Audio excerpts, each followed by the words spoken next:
हजारौं राजाहरू वडामा पाल्नुभन्दा एउटा राजा ल्याउने कुरो ठिक होइन र? मैले तिमीलाई बाटो चाहिएको हो कि राजा? उनले भन्छन् बाटो। सम्माननीय सभामुख महोदय, मल नपाएको एउटा किसानलाई गएर सोधौं तिमीलाई मल चाहियो कि राजा? उनले भन्छन् मल। बाटो बन्न ढिलाइ भएर भएको ठाउँमा असन्तुष्ट भएर बसेको नागरिकको अघिल्तिर गएर सोधौं तिमीलाई बाटो चाहिएको हो कि राजा? उनले भन्छन् बाटो। सम्माननीय सभामुख महोदय, शिक्षा विधेयक 50 वर्षपछि आयो, तर संसदीय समितिबाट पारित भएर नागरिकको हातमा, शिक्षकको हातमा पुग्न सकेन। शिक्षक महासंघको नेतृत्वमा अहिले पनि आन्दोलन भइरहेको छ। तर तिनै आन्दोलनमा रहेका नेपाली शिक्षकहरूलाई गएर सोधौं तिमीलाई विधेयक चाहिएको हो कि राजा भन्दा असन्तुष्टि होला, तर हामीलाई राजा होइन, हामीलाई विधेयक चाहिएको छ भनेर शिक्षकहरूले भन्छन्। सम्माननीय सभामुख महोदय, मेचीदेखि महाकालीसम्म रेल बनाउने भनेर सरकारले नागरिकको जग्गालाई कब्जा गर्यो, नागरिकको जग्गालाई सरकारले अधिग्रहण गर्यो, मुआवजा दिइएको छैन। मुआवजा नपाएको नागरिकलाई गएर तिमीलाई राजा चाहिएको कि मुआवजा भन्दै गर्दा कसैले असन्तुष्टि हुँदै गर्दा यस्तै हो भने राजा भनेर भन्लान्, तर समग्रतामा उनीहरूले भन्छन् हामीलाई राजा होइन, हामीलाई मुआवजा चाहिएको छ भनेर। सम्माननीय सभामुख महोदय, कुलमान घिसिङलाई बाँकी अवधि काम गर्न दिनु पर्थ्यो, सत्तारूढ कित्ताबाट हामीले पनि बोल्दाखेरि भनेका छौं, तर सरकारले हटाएर गल्ती गरेको छ हामीले भनेका छौं। तर यो विषय अदालतको विषय भइसके पछाडि यो विषयमा आज सभामुखले, प्रतिपक्षले माग्यो किन? सभामुखले समय दिनुभयो किन? प्रधानमन्त्रीज्यूले परम्परा विपरीत अदालतमा भइरहेको छलफलमा संसदमा उभिएर जवाब दिनुभयो किन? यसमा म प्रश्न गर्दै गर्दा पनि सँगैमा भन्न चाहन्छु, कुलमान घिसिङलाई हटाएर गल्ती भयो भनेर भन्दै गरेको कुनै नागरिकले पनि तिमी यो बारेमा अदालतको फैसला पर्खन चाहन्छौ या राजा चाहन्छौ भन्दै गर्दा उनले पनि भन्छन् अदालतले दिने फैसला नै लोकतन्त्रमा सर्वोपरि हुन्छ, म त्यो पक्षमा छु उनले भन्छन्। सम्माननीय सभामुख महोदय, धनीपूर्जा नपाएकाहरूको असन्तुष्टि होला, असन्तुष्टि हुँदै गर्दा प्रशासनिक कार्यालयमा असन्तुष्टि होला, तर समग्रतामा सबै नागरिकले पूर्व उपकुलपति केदार भक्त माथिबाले भन्नुभएको शब्दलाई म दोहोर्याएर यहाँ भन्दै गर्दा भन्न चाहन्छु। उहाँले भन्नुभएको छ कि चढिरहेको मोटर बिग्रियो भने मोटरलाई मर्मत गर्ने कि गोरु गाडा खोजीतर्फ लाग्ने।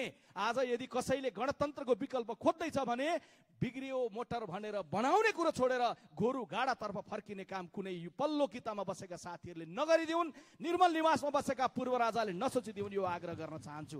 सम्माननीय सभामुख महोदय, तेस्रो प्रश्नमा मैले जाँदै गर्दाखेरि यो छलफलको लागि भन्नै पर्ने हुन्छ देशका आजका समस्याहरूको हल व्यक्ति लिएर आउने भन्ने हो कि पद्धति बसाउने हो? मलाई एउटा राजावादी मित्रले भेटेर भन्नुभयो, विश्वप्रकाशजी, हजारौं राजाहरू वडामा पाल्नुभन्दा एउटा राजा ल्याउने कुरो ठिक होइन र?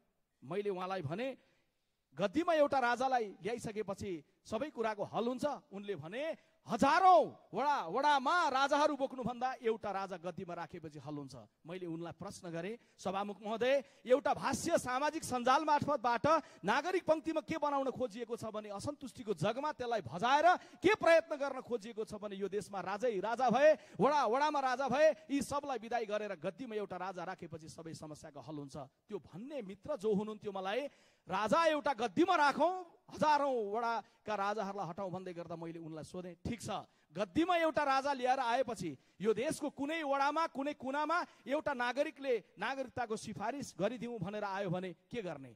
वडाध्यक्ष नभइसकेपछि राजाकोमा नारायण हिटी पठाउने हल हुन्छ भन्दै गर्दा उनले भने होइन, वडाध्यक्ष त चाहिने रहेछ। अनि मैले भने वडाध्यक्ष चाहिन्छ भने वडाध्यक्षहरूको प्रमुख भएर पालिकाको प्रमुख चाहिएला कि नचाहिएला? उनले भने पालिकाको प्रमुख पनि चाहिने रहेछ। पालिकाको प्रमुख चाहिन्छ भने त्यहाँको जनताको स्थानीय भावनालाई केन्द्र र प्रदेशको सरकारसम्म पुर्याउनका लागि सांसद चाहिन्छ कि चाहिँदैन होला? कि वडाध्यक्षले पुर्याउँछन् कि गद्दीका राजाले आफै अन्तर्यामी भएर बुझ्छन्? भन्दा होइन, सांसद पनि चाहिने रहेछ। त्यसैले आज मैले भन्दै गर्दाखेरि उहाँले भनेको अर्को वाक्यमा जान चाहन्छु। उहाँ सहमत हुनुभयो, स्थानीय तह पनि चाहिन्छ, प्रदेश पनि चाहिन्छ, केन्द्र पनि चाहिन्छ। यसलाई व्यवस्थित कसरी गर्ने, मितव्ययी कसरी गर्ने, यो कुरा मात्रै मूल प्रश्न हो। तर उहाँले त्यसपछि भन्नुभयो राजा आयो भने स्थिरता हुन्छ। सम्माननीय सभामुख महोदय, वर्षमा 15 महिनामा प्रधानमन्त्री बदलिँदै गर्दाखेरि नागरिक पंक्तिमा यो पनि परेको छ कि कतै यी सबै यो प्रणालीलाई, यो नेतृत्वलाई विदा गरेर एउटा राजा गद्दीमा राख्यो भने स्थिरता हुन्छ कि?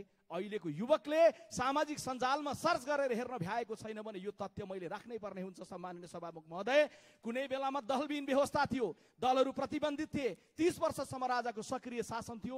30 वर्षको बीचमा 16वटा सरकार पञ्चायतको बेलामा बनेको रहेछ। स्थिरता हुने हो राजाको नेतृत्वमा भने पञ्चायत कालमा 30वटा सरकार किन बन्यो? ताजा उदाहरण जाने हो भने 59 सालमा राजा ज्ञानेन्द्रले कु गरेका थिए। जुन बेला कु भएको थियो त्यो कु पछाडि 59 साल पछाडि 62-63 को आन्दोलन सफल हुनुभन्दा अगाडि राजाले आफ्नो नेतृत्वमा बनाएको चौथो सरकार भन्दा अगाडि 3वटा प्रधानमन्त्री देशलाई दिएको थियो र 4-4वटा सरकार बनेको थियो। यसले के बताउँछ भन्दा एक थान राजालाई ल्याएर गद्दीमा राख्दैमा देशले स्थिरता प्राप्त गर्दैन।